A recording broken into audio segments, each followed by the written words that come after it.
1 o'clock.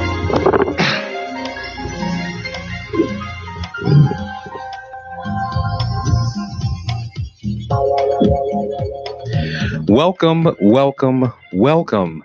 You are listening to, you are watching, you are witnessing Humanity in the Headlines. I am your host, Atiba Buchanan, joined and flanked by my main man, my co-host, my confidant, Mr. David A. Seaton. How are you, sir? What's going on, Mr. Buchanan? Man, I'm glad to be here. That's what's going on today. Another week on the radio. Yes, so we are back. We have a great show lined up for you today. We have a lot of stuff to talk about. Amazingly, again, there's so many things that we're not going to get a chance to talk about.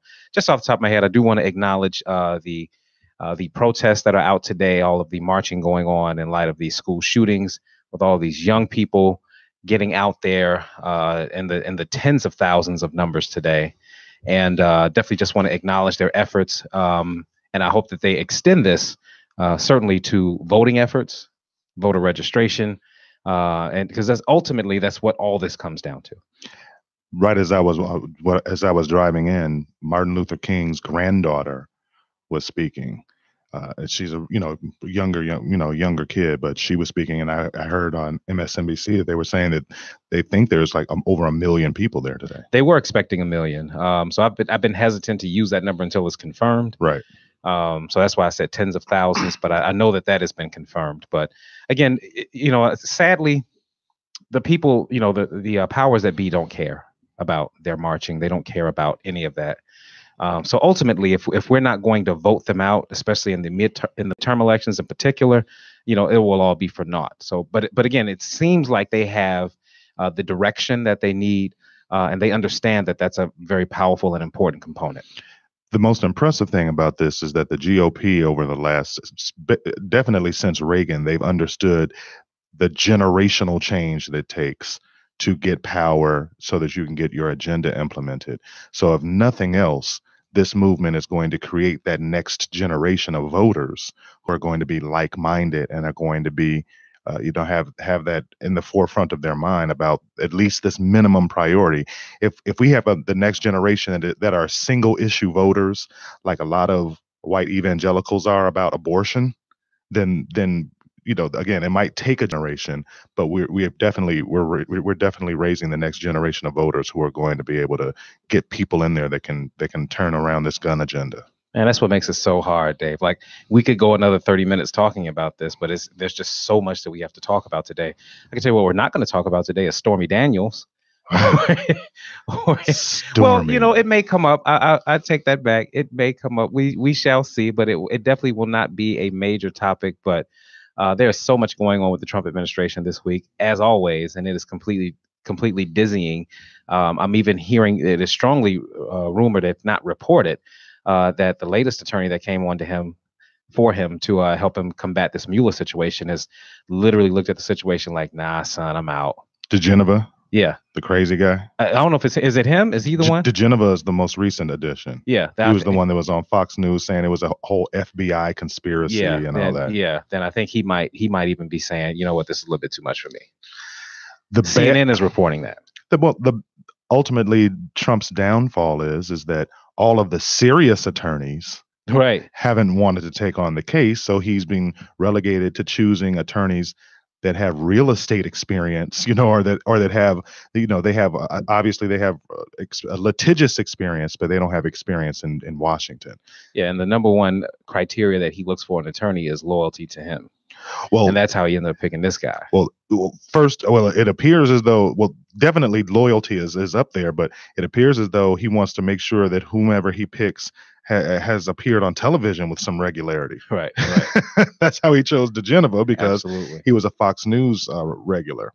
So yeah, that's something we won't get into directly today, but again, there's just so much on the agenda. What we will get to, and thanks to you, to those who are watching us on Facebook Live and listening on IntellectualRadio.com and YouTube, we will talk about the state of the Republican Party. Joining us for that conversation, and what we mean by that is the state of the Republican Party in the age of Trump.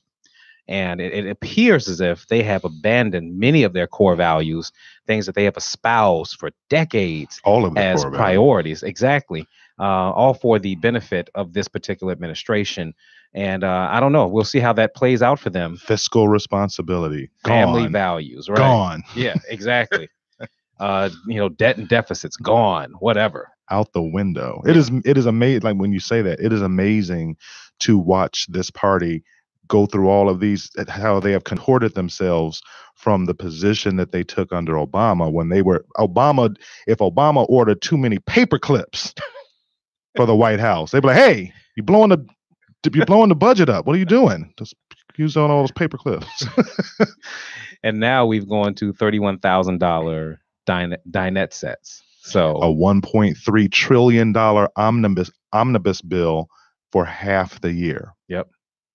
So yeah, we've got a lot to talk about. Joining us for that conversation will be actually conservative commentator, Mr. Lenny McAllister. And later in the show, we are going to talk about the Austin bombings and the homegrown terrorist problem that we have and how we need to address that. Joining us for that conversation will be former DEA agent, Mr. Mike Vigil. He's going to be joining us later in the show at 1:30, so you do not want to miss that. We're going to take a quick break, and when we come back, we will be joined by Mr. Lenny McAllister to discuss the state of the Republican Party. Thank you for listening to Humanity in the Headlines on IntellectualRadio.com. We'll be right back.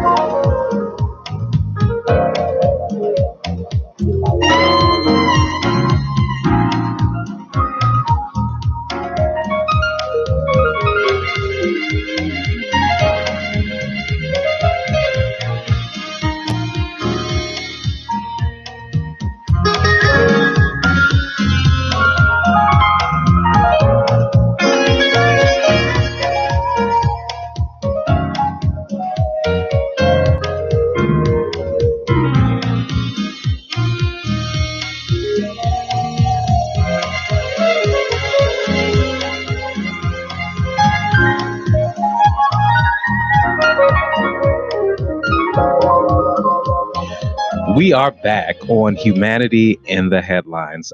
Dave, I can tell you this. I have been looking forward to this conversation all week, as with any show. But this show in particular, this segment in particular, I've been thinking about this all week. I've been wanting to have this conversation, and I've been wanting to have it with this particular person. So we're just gonna hop right into it. If you can go ahead and introduce our guest, Dave, and bring it. We're gonna bring him right in. Lenny McAllister is a talented media personality, public speaker, writer, author, and rising leader that has a mission to make positive changes to the status quo within politics, societal matters, and other issues that hamper our American way of life. After his successful stint as host and producer of the shows Launching Chicago with Lenny McAllister, which aired weekdays at 5 a.m., and LCWLM, The Big Show, which aired Saturdays at 1 p.m. on WVON 1690 AM radio. Lenny continues to be featured on he continues to be featured on national and international cable news programs, offering an insightful look into modern conservative thought. Everybody, Lenny McAllister, how are you today, sir? I'm doing well. How are you? Doing great. We're glad to have you. Go ahead, jump right in, Mr. Buchanan. Absolutely. So thank you for being on the show, and I know I know your weekends are hectic, and we just appreciate you making the time. So we're just going to hop right into this, and we won't keep you too long, I promise. So one thing that has really, really concerned me over the past 14 months or so of the Trump administration, it seems as if the Republican Party has abandoned a lot of their what we thought were core values and core issues for the party and for the brand, things that we've heard them espouse now for the better part of a few decades, as it pertains to debt and deficit, as it pertains to family values and those types of things. And under the Trump administration, we have literally seen those things go by the wayside, especially when you think of Mitch McConnell and especially Paul Ryan and their leadership. And I am my concern is, well, one, am I perceiving that to be wrong is my question for you as a conservative. And two, if I'm not perceiving it to be wrong, am I wrong to really be concerned? Because I really believe in a two-party system. And I believe that Democrats, and I am a Democrat, but Democrats don't have all the answers. No party has all the answers, and I think that it hurts us as a country if one party becomes far too extreme. And I think we've seen that now over the past 14 months under the leadership of the Trump administration with the Republican Party. And I'm hoping you can tell me something to make me a little more at ease. Well, number one, you're not wrong. I mean, this is something that I had talked about as far back as 2015, that, as Trump was rising from candidate to president, that there was an intoxication with power that some conservatives, and I use that term loosely, but definitely Republicans, were inclined to engage and buy into. And that's been very, very dangerous. In regards to the two-party effective system that appeals to all voters, I mean, you're seeing a radicalization of both political parties in America over the last 10 years. For example, it's interesting, Illinois has one of the only 3 pro-life Democrats left in Congress. I mean, basically and we saw in a special election here in Pennsylvania, that the vetting mechanism for a Democrat is you must be pro-choice. You cannot be Catholic and say you're pro-life. You have to have some type of machination that says, well, personally I'm pro-life, but as a Democrat, I'm pro-choice, which is basically saying, as a husband, I respect men, but, as a man walking down the street, I don't think I have to as much. No, you are who you are, and you're not. And with the radicalization of both political parties, the average American voter has less of a choice when it comes to balance, when it comes to sensibility, when it comes to consistency of values. And therefore, this is a very dangerous trend that we've seen over the last 10 years. And then you have somebody as volatile and as controversial as Donald Trump becoming the 45th president, which is just something that just takes another match to the tinderbox, if you will. So again, Lenny, this is David again, and thank you for joining us today. So I appreciate you trying to bring up an issue on the Democratic side to try and add some balance, but I would submit that the contortions that we've seen the Republican Party go through in the last 14 months have been far greater than anything or any example you can bring up on the left. I mean, the first thing, the first thing that comes to mind, especially, and I'm only bringing this up in the context of a possible impeachment of this president. When Bill Clinton was impeached, the entire issue was clothed on character. It was all about Bill Clinton lacking personal character and lacking personal moral turpitude that was the principal driver for trying to get him out of the White House, to the point where you even had 3 Republicans who were guilty of extramarital affairs during the impeachment hearings who resigned just to try and make the point that morality and personal character was above all else. Speak to what happened to that conviction in the Republican Party as it pertains to our 45th president. Well, I think I already mentioned that, and I think I answered the question in a way that both talks about the radicalization of both political parties, but also addresses the fact, and I don't run from this, and I've mentioned this over 2 years, and in fact, as a candidate 2 years ago, I refused to speak at the RNC because of this issue. There is a high tolerance and, dare I say, even buy-in by many Republicans to completely set aside those issues in order to get what they want politically. And that is not character. That is not having a backbone. Now, I will go back to the 90s and say that the issue with Bill Clinton was more about the fact that he lied under oath than it was about character. I mean, I think they were trying to get the Clinton administration because they felt that, let's just be honest, if Clinton won and then Gore won, and then if you tie that into another Clinton win or an Obama win, now all of a sudden you're starting to talk about 24 straight years of Democratic control of the White House. Couple that with the demographic shift, and the Republican Party becomes a regionalized party that will not have any access to the presidency by and large.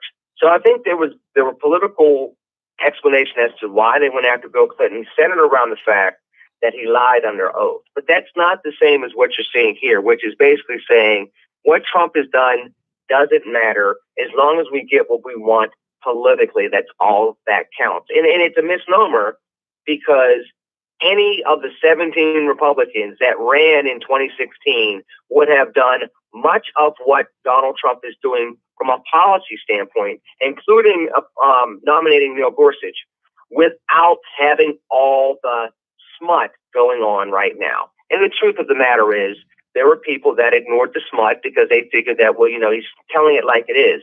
Well, if this is what America is not great. It's not going to be great anytime soon. And we risk our global standing for generations to come. This is Atib, and that's a very eloquent answer. I appreciate you saying that. My question after hearing you say that is this, because I'm not going to go back too deep with the Bill Clinton thing, but I understand that things change over time. When we talk about Bill Clinton, we're talking about, the late 90s, and we're now into it's almost 2020. So some time has passed and things change. Back then we didn't have gay marriage when Bill Clinton was president. And I'm saying all that to say is that, over time we become more and more acceptable of certain behaviors, and a guy cheating on his wife in 2018 does not carry the same type of distaste that it carried, in 2000 or in 1990 or in 1980. And even giving Donald Trump all of that, my concern, we're talking about a person that not just general Republicans have given him a mulligan on his personal behavior, but specifically a big part of the Republican Party in white evangelicals have literally said, you know what, he gets a mulligan for cheating on his wife while she was, either pregnant and or having their son back in 2006, 2007. And I'm wondering, what is the danger then of being of your party losing that moral hierarchy? Well, let me get to your answer by saying this.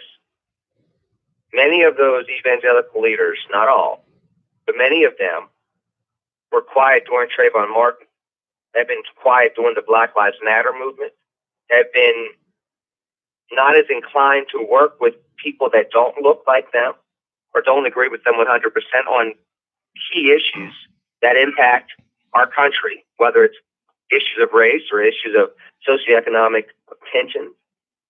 They have had that in their lineage for decades.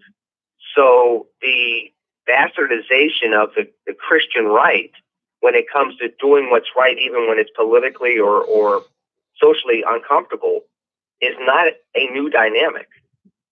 With that said, though, I think that the risk to the Republican Party is going to be the inability to talk to people, under the age of 50 moving forward. Now, I do think that there are people that have the capability of being able to stay conservative, to be able to articulate what the Republican Party vision should be, and be able to build those bridges. But as there has been over the last 10 years, and we saw with the Michael Steele slur, I would call it, a couple of weeks ago, there's been a civil war within the Republican Party and the conservative movement for 10 years now. And there are people that want the name without the meaning, and there are people that want to uphold the meaning, and they're trying to grab back the name and the brand. And hopefully, true conservatives, true Republicans, and people that generally believe in the small R republic will have an opportunity to lead the big R Republican Party again before it's too late.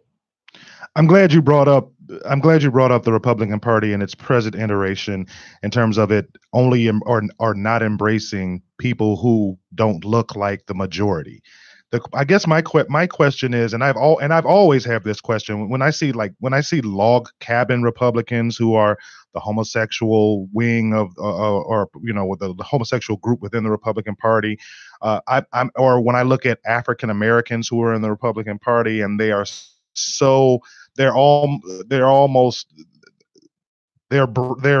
this point pretty brazen about their opinions about minorities.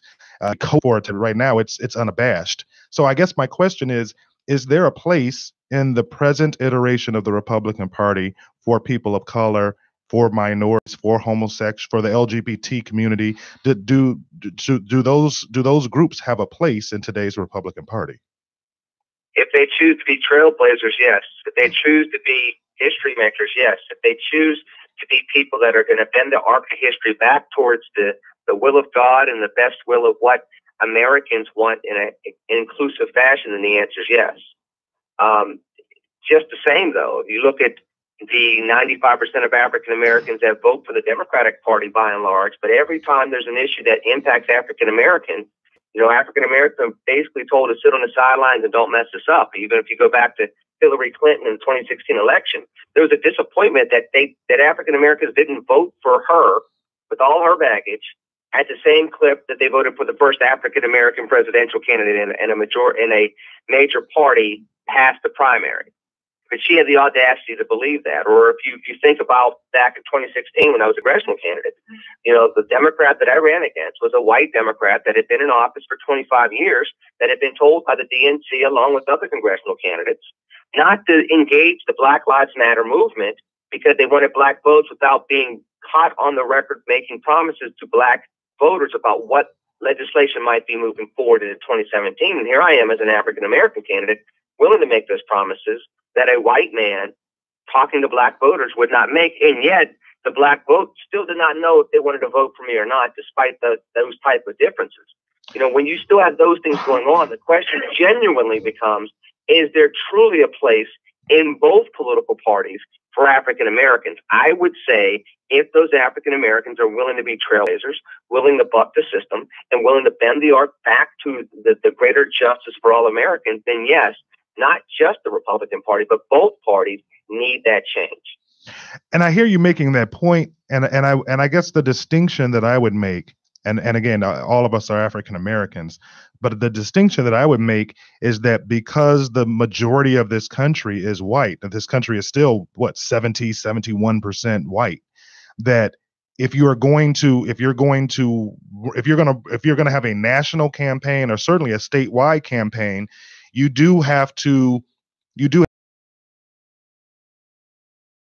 until you can get elected, and you have to say what, I guess you have to balance, speaking to the minority and the majority population at the same time. There are going to be some things that just because of human nature, there are going to be some things. I mean, we act like, I guess we're acting really naive sometimes, just like when Obama had that tape of, that private tape that got released where he said that, people, when he was talking about people clinging to their guns and their religion and everything.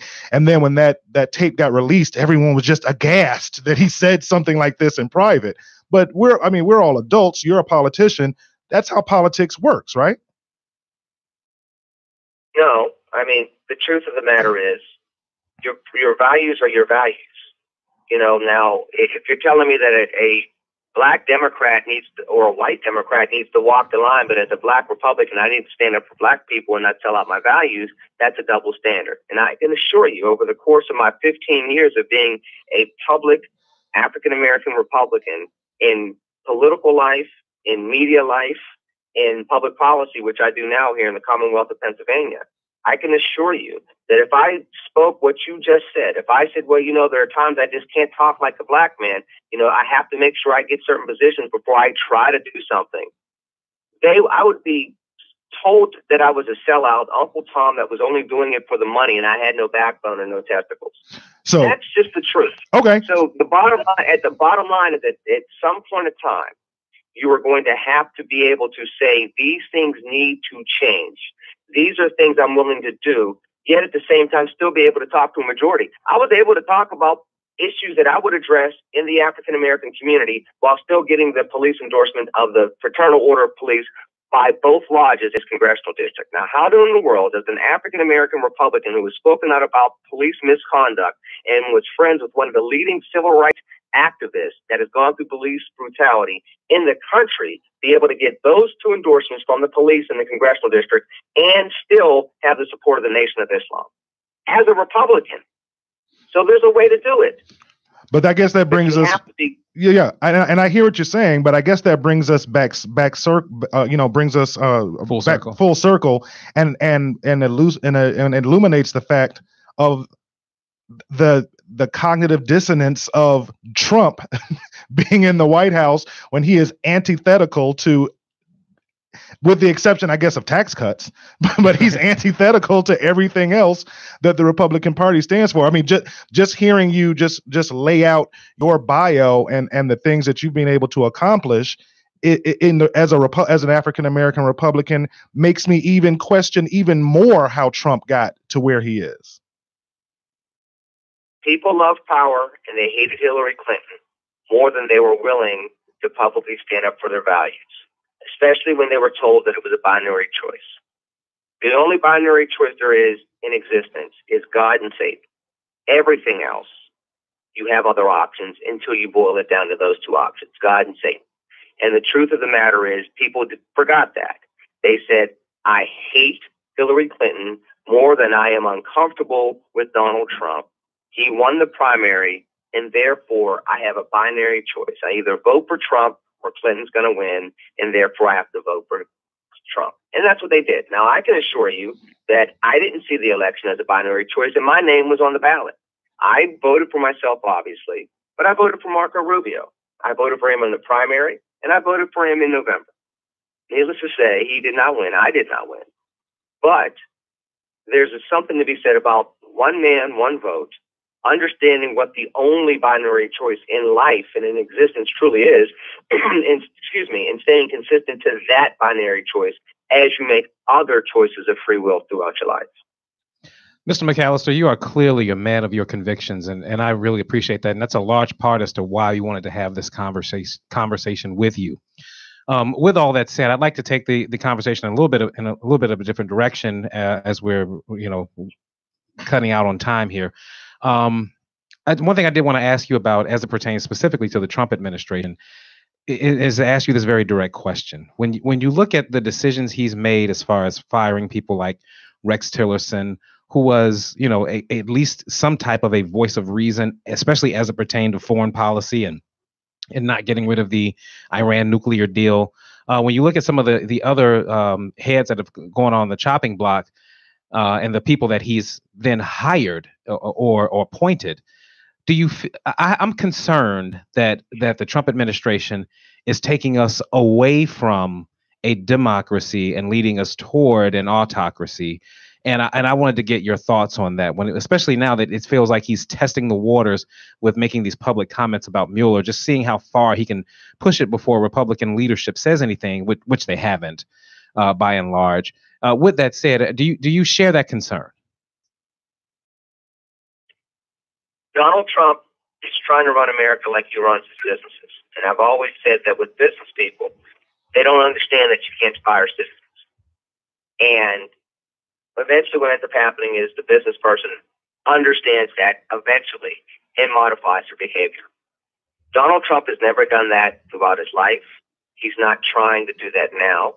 And I think that there is going to be a coming to Jesus, if you will, at some point in time, because if he continues to try to wrangle the machinations of Washington to his whim through Twitter, I think that there will be a blowback. Now, after November, the Republicans may not control Congress. That would be a problem for him. They may not control the Senate as well. That might be a problem for him. And the Senate's more moderate anyway. So if you have a democratically controlled Congress coupled with a moderate Senate, that's a problem for Donald Trump. So he also understands that he has to do certain things now. Now, with that said, this is a gentleman that said, and I use the word gentleman very loosely considering his past. This is a person, I'll say, that he is a person. He may not be a gentleman, but he is a person. This person that said he would hire the best people and they would help run things very, very well. Well, he's gotten rid of the whole first teams of the best people that he said he would hire, and he's now looking for loyalists. That's something he also said in 2015 and 2016, that he wanted people that were extremely loyal to him, and he's made no bones about that. And you talk about values, Republican or Democrat. Are we more loyal to the Constitution of the United States and what we need to do as children of God and as Americans than we are to party politics and trying to be loyal to somebody that's in power? That's what this is all boiling down to, and that's something that each one of us is going to have to answer. And I will already say and I've said it before, I'll say it again, that there have already been a lot of people that have been found wanting on that. They're more loyal to power, they're more loyal to perception than they are to a value that they said they had. Lenny McAllister, thank you for joining us today on Humanity in the Headlines. We look forward to following up with this because I'm sure, as bad as Trump has been for the first 14 months, I'm sure we have not seen. Every time we think we've seen the bottom, somebody lifts up the bottom and shows us another 20 feet down that we can go. So I'm sure we're going to have an opportunity to revisit this subject again. As we bring this to a close, please tell our listeners and our watchers how they can find you and follow your work. Well, I'd ask them to follow me on Twitter at LENNYMCALLISTER. They can also follow me on Instagram. They can also go to my website at www.lennymcallister.com, where I am currently doing public policy here in the Commonwealth of Pennsylvania for one of the leading think tanks in the country. And first and foremost, I want to say much love to everybody out there in Chicago that I miss, and I love them dearly, and I appreciate your prayers and your support. Well, thank you very much, Mr. McAllister. We will be in touch, and please remain a friend of the show. As always, God bless you all. Thanks, sir. Hope you get your party back. Which you won't. So again, just interesting because even though, and I can say this, Lenny, he is consistent. He is, but even he really couldn't give a really good. I mean, they keep saying, you know, the response that I keep hearing from level-headed conservatives is that that Republicans have with the devil, quote unquote, or made this deal with Trump to get what they want. But if what Lenny said was true, is that any Republican who got elected was pretty much going to endorse the policies that Trump has done. If any Republican president was going to endorse those policies, then why pick Trump when you have all the additional baggage and exactly. garbage that drags you down? Because that's what the country wanted. The country, we cannot forget, the country wanted Donald Trump. This was the backlash from our first black president who served 2 terms, and the country wanted Trump to make a statement. So, you know, we'll do what we got. But thank goodness for midterm elections. thank goodness for, you know, and again, I mean, I hate that we didn't get a chance to address this, but, you know, when they talked about King Obama, and there were, you know, plenty of stories and pieces written about, well, what if Obama doesn't leave the White House? And then Donald Trump so casually jokes about not leaving the White House and seeing if we could, you know, get a president for life here like they did in China. And not nary a word. As a matter of fact, he got laughs and giggles. So again, those are the type of hypocrisy that we wanted to bring up today. I didn't want to get into, well, what about that time y'all said, you know, I didn't want the conversation to get to that point. But again, it makes it very difficult, A, as a Democrat, B, as an African American, to watch literally the demise of the Republican Party for the sake of someone like Donald Trump, who was really just beholden only to himself. Right. It was funny to kind of hear Lenny say, well, you know, if we get some people if we get some trailblazers who are willing to bend the arc of history right back to her. Did he just use Martin Luther King? Right. And we were short on time, because I wanted to ask him specifically, well, what does that look like? How do you know, what give me an example of what being a trailblazer would be? But we didn't have the time to get into that. Like you said, we'll get a chance to ask him again in the future. But I think you said the most important thing, and the most important thing that you just said is that it's not, you can't blame Trump. You have to blame the people who voted Trump in. Right. Which goes back to, unfortunately, and they keep trying to give Hillary Clinton a hard time for this, when she referred to his voters as a basket of deplorables. That was a nice way of putting it. And the most accurate thing said during the whole election cycle. Again, that you have voters out here who voted for a dilettante, for a nincompoop, for someone who was completely devoid of any of the prerequisites that he needed to handle the gravity of this office, and that he has done. Again, when he goes out there and says, "Oh, I love chaos," no, you're a bad leader. Right. And if you're poor, you will gravitate towards chaos and use that as being emblematic of you being of doing he thinks activity leads to productivity. But no, when you love chaos, that just means you're a poor leader. And we have the poorest leader who has convinced himself that chaos is a byproduct of a good working environment, who is leading the largest country, military and economy in the free world. Time is always against us, so we got to take a quick break. We got to get our other guest on the show. I'm sure he's waiting with bated breath. When we come back, we discuss the Austin bombings with Mike Vigil, former DEA agent. You do not want to miss this conversation. We'll be right back on Humanity and the Headlines on IntellectualRadio.com.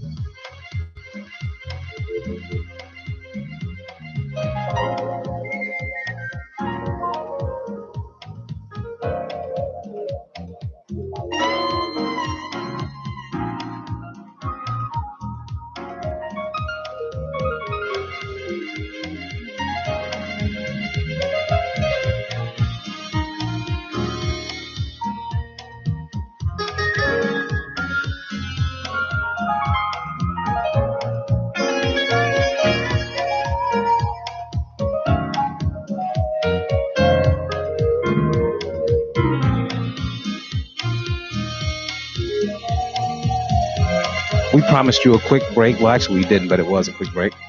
We are back on Humanity in the Headlines. If you're just joining us again, I am your host, Atiba Buchanan, joined by Mr. David Seaton, my co-host. And we've got a few minutes left. We again, time is always against us, so we got to really hop right into this. We had some very unfortunate events in the past couple of weeks. Some bombings that appeared very random down in Austin, Texas. A few people lost their lives and several people have been injured. Fortunately, the killer, well, I guess, he wasn't caught, but he killed himself in the process of being apprehended. And we got some serious questions that we need to ask ourselves as a nation as it pertains to these homegrown terrorists. Dave, if you can go ahead and introduce our guest, who I could not find a better guest for this segment. Joining us today is Mike Vigil. He's the former chief of international operations for the Drug Enforcement Administration, or the DEA. He is one of the most highly decorated agents within the agency and was responsible for numerous multinational operations, the largest involved 36 countries. He was also responsible for developing global intelligence sharing platforms. He is the author of Deal and Metal Coffins, the Blood Alliance Cartel. Mike Vigil, thank you for joining us today.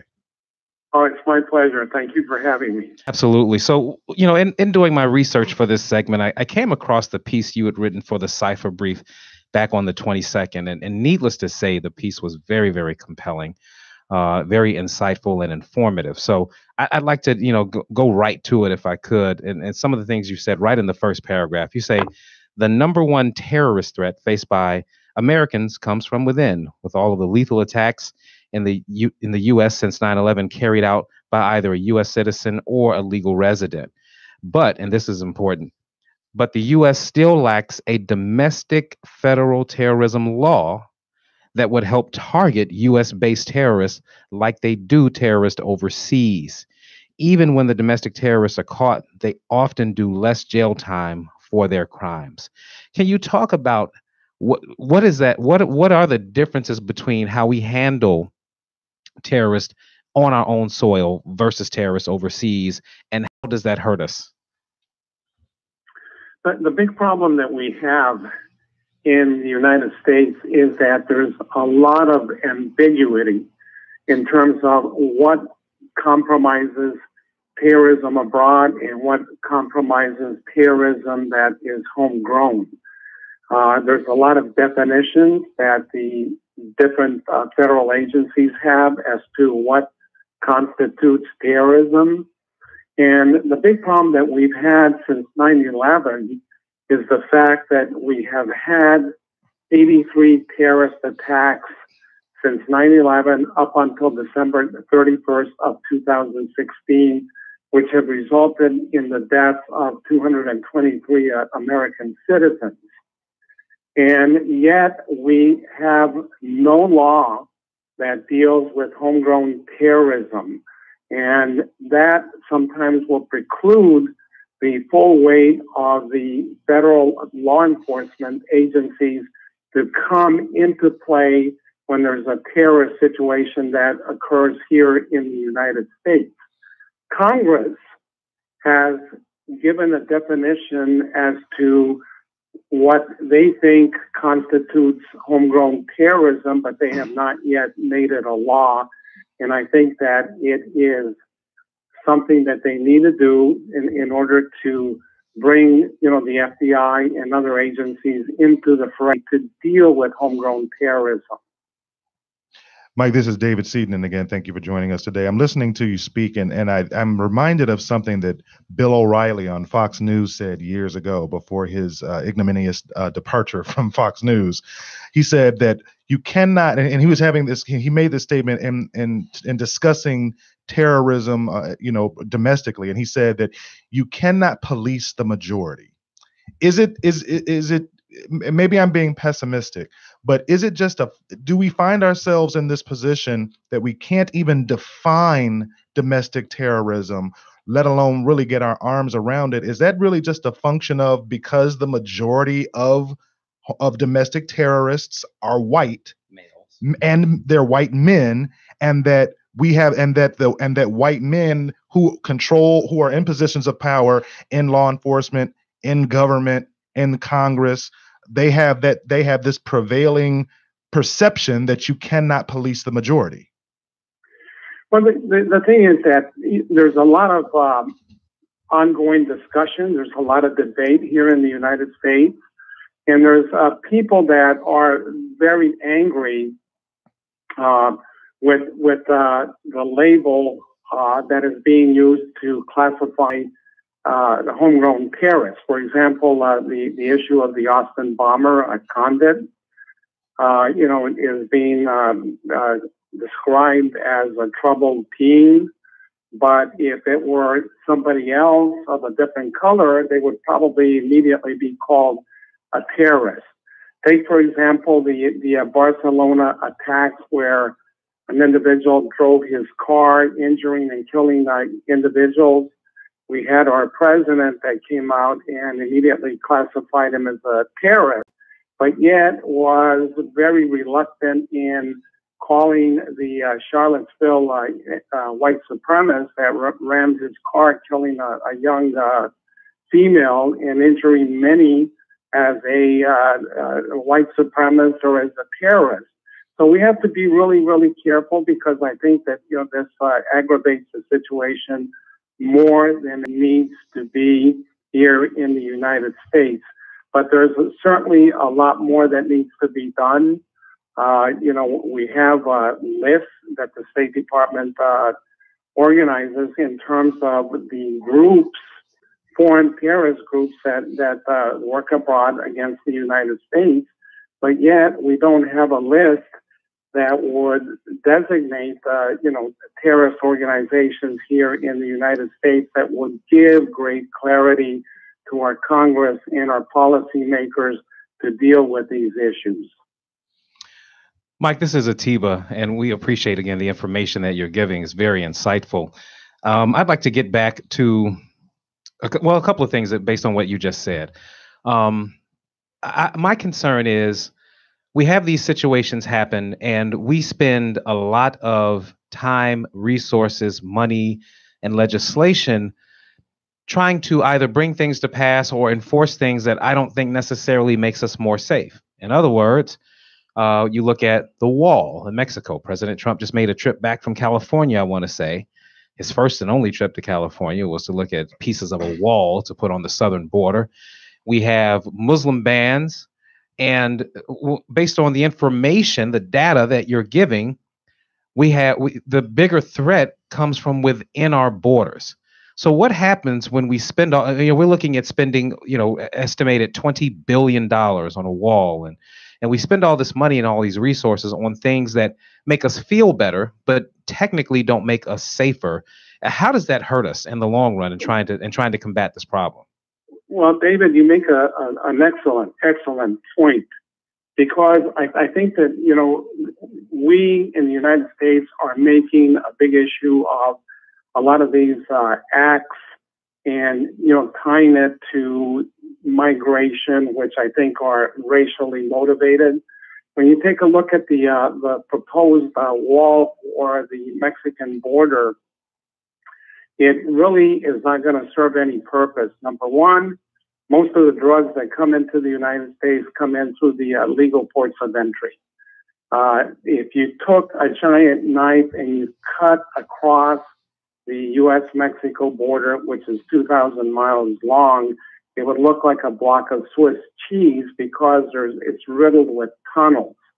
Apart from that, you have waterways, on the Gulf side and on the Pacific side that are not going to be controlled. You deal with issues of eminent domain, with geographical areas that, you're not going to be able to put a wall. You have the Rio Grande River that separates a lot of the southwest border where you're not going to be able to put a wall. So, we are spending a lot of time, energy, resources that could be put to much better use. And apart from that, we cannot alienate the allies that we have. We work very closely with Mexico in terms of trying to stem the movement of undocumented workers, in terms of illegal drugs coming into the United States. And it has become a tremendous source of aggravation to the Mexicans. And if they were to cut off the United States in terms of sharing information or doing anything against the cartels, we are going to have serious problems. I like the analogy that you used. This is David, by the way. I like the analogy that you used that if you took a knife along the border, that it would look like Swiss cheese because of all of the tunnels. And as I'm listening to you say that, we all know that Donald Trump is not a reader. He's not an informed individual. We know that he does not consume any factual facts, whatever his belief system is, and just goes from there.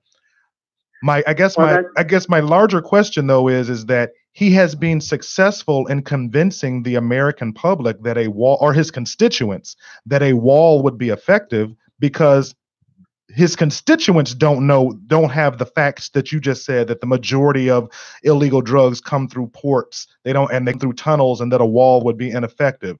How do we, and as Donald Trump is a byproduct of the ignorance of his constituency, it seems like the only solution is to go to the source, go to the American people, and make sure they are informed about the reality of the situation so that they cannot be beguiled by a charlatan like Donald Trump. Am I wrong?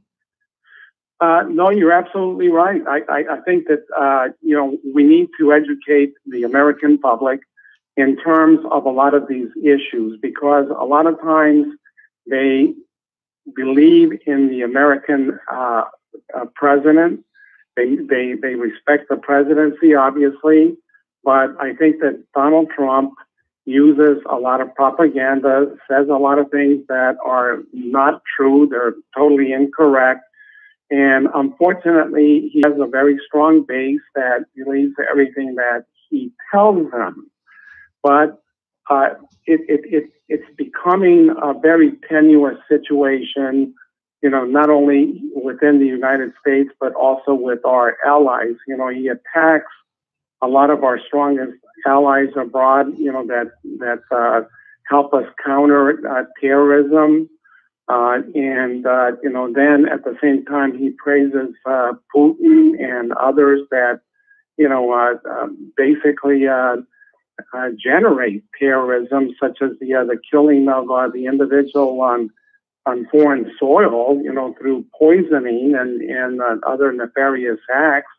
But very proud of Putin, and then insults our allies. So it's not a good thing for America.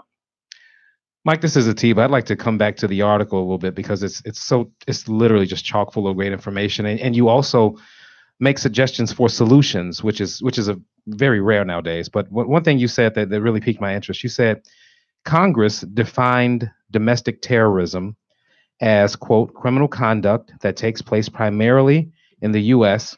and involves acts dangerous to human life that appear to be intended to either intimidate or coerce a group of people or to influence government policy through intimidation or coercion, end quote. Then you say this very profoundly, but it did not actually make such activity a crime.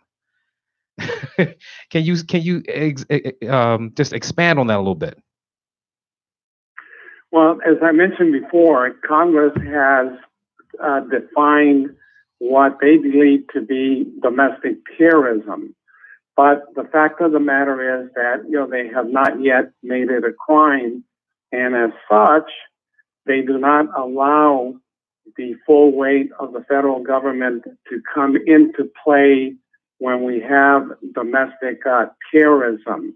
Yes, they do come in on certain occasions, but the thing is that they should come in on all of these activities and attacks that we endure here in the United States. Well, yes, in the article you mentioned if they did make it a crime, that would allow the federal government to use its vast resources to conduct court-authorized wire intercepts, searches and seizures, surveillance, serve subpoenas, obtain documents and records, and conduct arrests and help make America safer. How on earth is it that it just seems like such common sense to me? Well, it is common sense, but unfortunately, sometimes common sense eludes our illustrious Congress. Indeed.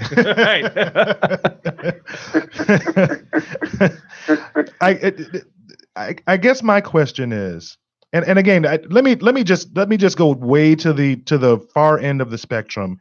Let me just be as hyperbolic as possible, and then I want you to walk me back, or not walk me back if I'm somewhere in the vicinity. I am of the belief that we have racism and racists in the United States. And if we can all agree that we have racism and racists in the United States, then that means that there are going to be some people who are racists who are on police departments, who are judges, who are in the DEA perhaps, who are in the White House. And ultimately, is not the core of our issue that we have people who are at the very, to be generous, that we have people who are ideologically indifferent to domestic acts of terrorism if the people who are being hurt are minorities, LGBT people, or people who don't belong to the majority. Well, that's very true. Is that we do have a lot of racism in the United States. Unfortunately, it still permeates our entire fabric. We have come a long way in terms of civil rights, but we are still not where we should be. And you're right in that, we do have a lot of racists in, different areas throughout the government. And that is one of the main reasons that we've had so many white on black shootings. And people, refuse to call individuals who are white that commit what I consider to be acts of terrorism terrorists, and they show great empathy for them, such as in the case of the Austin bomber. Such as the case, and you brought it up in your article, of Dylan Roof, who shot 13 African Americans in a church, and it's recorded that the police, when they took him into custody, took him by Wendy's or Burger King, took him to Burger King on his way to being booked. And you brought up Timothy McVeigh, I think, is referenced in your article as well. Again, it seems like the majority always goes, or when white men commit these acts, it's like I said, it's like they're given the benefit of the doubt. The newest iteration, their humanity is never lost. Their humanity is never lost. And the latest iteration is, and they've kind of fine-tuned their message, is that when a white man commits a crime, the first thing they say is, oh, he must have some sort of mental illness. I mean, he'd have to be crazy to do something like that. He must be crazy. Well, the reason this is important, and this is what I wanted to ask you, is when we have these situations that we're not able to call a spade, doesn't it just still hurt everyone? I mean, the main thing that I picked up from your article was that the punishments need to be the same for both homegrown terrorists versus foreign terrorists. You talk about later in the piece that if you are connected with ISIS for committing certain crimes, your average sentencing is 53 years. But if it's just homegrown terrorism, it's 20 years. And that those things need to be the same. That's correct. We should treat both foreign and domestic terrorism the same. And there should be no disparity in terms of the sanctions that would be applied. But you're absolutely right. You know, take, for example, again, I'll go back to the Austin bomber. You know, one of the first individuals that he killed was an African-American gentleman. And the police initially described it as that the individual had committed suicide by blowing himself up, you know, rather than collecting the facts. But it was immediately recognized as the black gentleman blowing himself up, that it was a suicide rather than an attack on his person. And I guess and that's exactly what I'm talking about. It's that either whatever you want to call it, soft racism, or just being ideologically indifferent when the victim is a person of color or whatever it is. But to your point, if this Austin bomber if he wasn't a serial bomber and he had just committed that one offense, that lack of attention to detail by the Austin Police Department would have misclassified that death as a suicide as opposed to a murder, and he'd still be walking around today. Michael, absolutely right. Absolutely right. And again, you know, we need to do away with the empathy.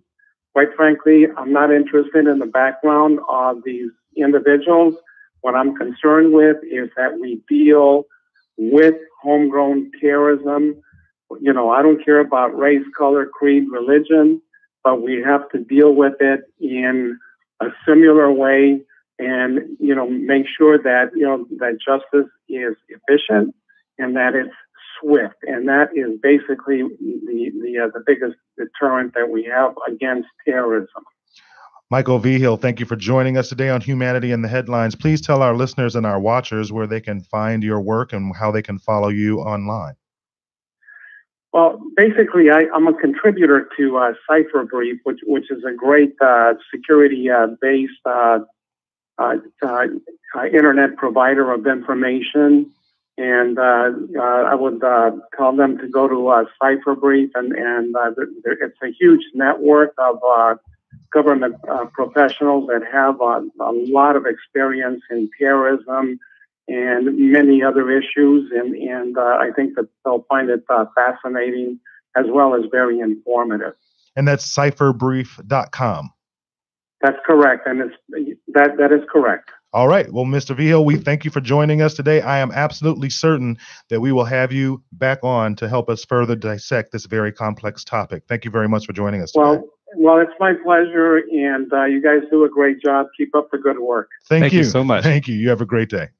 Take care. Bye-bye. That's it, folks. We made some big promises this week. I like how he ended it. Hey, all we have to do is convict everyone the same, regardless of their color. Or seems so obvious. Just if you're, no matter if you're black or white or whatever, if you commit the same crime, you should get the same sentence. Wow, that's mind blowing. Who would have thought that? Blind justice. Who would have?